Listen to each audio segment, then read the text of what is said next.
Hi, Bruce Johnson here. I have a question for you today. Do you like to be lied to? My guess is you probably don't. I know I don't. But the reason I ask you that question is because there is a lie that a lot of business experts are espousing these days that I think really is a problem. And the lie usually takes one of two forms. Either people will say, in order to be great, you have to be bad. Now, what they mean by that is that no one can be great at everything, so figure out the one or two things that you're going to be really great at, and it's okay to be bad or intentionally bad at some other things. Or other people will say, no one wins by playing to their weaknesses, so forget about your weaknesses. You got to run with your strengths, play to them, and you'll start winning.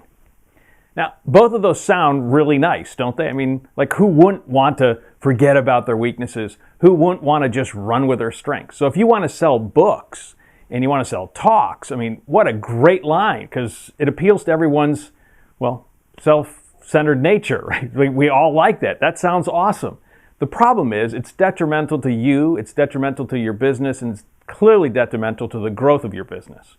And you should know this, right? You can't be just good at one thing and bad at a bunch of other things and succeed as a business. For example, let's say that you're really, really good at marketing and sales. So you can get a bunch of orders and you bring all those orders in, but then you're not really good at, let's say if you have products, you're not really good at inventory management, so therefore you can't deliver. That's a problem. Or let's say that you're not really good at managing money and cash flow analysis, so therefore you can't pay your vendors. You got a problem. Or let's say you're not really good at leadership, so you're not really good at picking talent. Well, then you end up with a bunch of poor performers, and that's a problem. Or let's say you're not really good at strategy, so you're not really good at figuring out strategically where to put yourself in the market compared to your other competitors, and well, that's a problem. You see, you can't just be good at one or two things and be bad at the rest. It's just a lie. It doesn't work that way. And that's also true for you as an individual. You can't, as a leader of your business, be just good at one or two things and bad at everything else. It just doesn't work that way. That's why we have to say around here at Wired to Grow, if you want to be great, you have to be good. Meaning you have to be good at what we call the 6 key areas of executive attention: strategy, marketing, money, leadership, management, and you. You got to be at least good in all of those and then great at one or two of them. But you can't just be great at one or two and bad at the rest. It just doesn't work that way. If you're really good at strategy, you come up with excellent ideas, but you're terrible about management and you can't actually execute, that's a problem. If you're really good at marketing, that's great, but then you're not really good at leadership and managing talent, etc., you're in trouble. If you have really good personally and productivity-wise, that's awesome, but if you can't manage money, your business is going under. You can't just be great at one or two things. If you're the person at the top of your business, you have to be good at all of them and then great at one or two of them. If you want to be great, you have to be at least good or you're in trouble. A wonderful metaphor for this, especially for those of us here in the U.S., is American football. Right? Let's just say that you've got a great quarterback and 2 great receivers. Awesome. Let's say they're some of the best in the league. Wonderful. But if your O-line, your offensive line, isn't very good, and if your running game really stinks, you're not going to win a lot of games, are you? It doesn't work that way. If you're a coach, you're not just saying, hey, let me run with our passing game. You got to figure out, how do I build up my O-line? How do we build up the running game? Because once the O-line is stronger, well, then the quarterback has more time. The receivers can get in better position. If you have a better running game, well, then all of a sudden now the defense has to think not just pass, but they have to think pass or run. And again, your passing game is going to get better simply because you've shored up your weaknesses. It's not just about playing to your strengths, it's about shoring up your weaknesses. That's why if you want to be great, you have to be good. Now, when I say that, that does not mean, by the way, that you have to do all those things, because that would be wrong. You know, part of your goal as a leader of your business is to create leverage. And you create leverage by hiring people and other talent. You create leverage through technology. You create leverage through other resources like capital. And you also want to build a business that can run without you. Those are all good things. But you do need to know enough about each one of those 6 key areas so that you can lead those who are doing those things. Right? If you don't know what good marketing looks like, well, then you can hire a marketing team, but when they give you an idea, you're not going to know is that good or bad. You're not going to know how to lead them.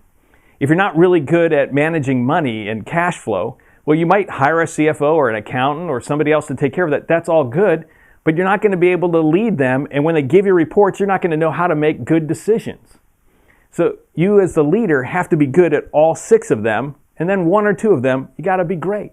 If you want to be great, you have to be good. That really is a key principle. And by the way, this is also important because as an organization, every organization becomes a reflection of its leader. So for example, let's say that you're not really good at managing people. If you've got, let's say, 4 or 5 direct reports and you're not managing them, what do you think they're going to do with their direct reports? The exact same thing that you do with them.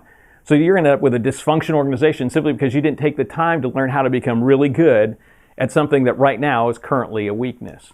You see, if you want to be great, you have to be good. That's why at Wire to Grow, we always say that the best path to building a great business is to build a scalable business that is well-designed, well-led, well-managed, well-marketed, and well-funded.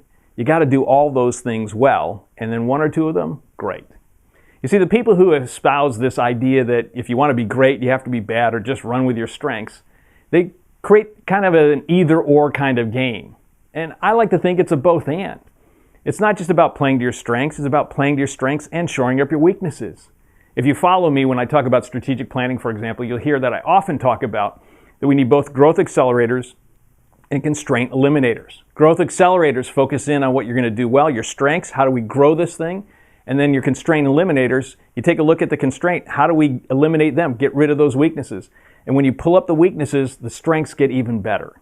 It always works this way. So how do you do this practically in your own business? Well, what I would suggest is once a quarter, every 90 days, you take what you think is the biggest constraint for you personally as the leader and work on that. If you're not really good at managing money, then for the next 90 days, focus in on understanding financial reporting and cash flow and start there. And then maybe you're not really good at competitive advantage. The next 90 days, you understand branding and competitive advantage and positioning, work on that. And if you do that every 90 days, 4 things every year, well, it changes the ballgame for you and for your business.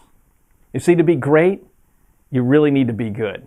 And if you get that and own that, it'll change you and your company, and you'll build a great and enduring company, one that will continue to grow month after month, year after year, because it's well led by you. Now, if you found today helpful, I encourage you to share this with some other business owners that you might know. And make sure that if you're on social media that you share it, you like it, you tweet it, whatever platform you're on. And then if you'd like to contribute something in conversation, just go scroll down and put some comments in the comment section. And if you're watching this someplace else, just go to www.wiredtogrow.com and add your comments there. Until next time, to your accelerated success, Bruce out.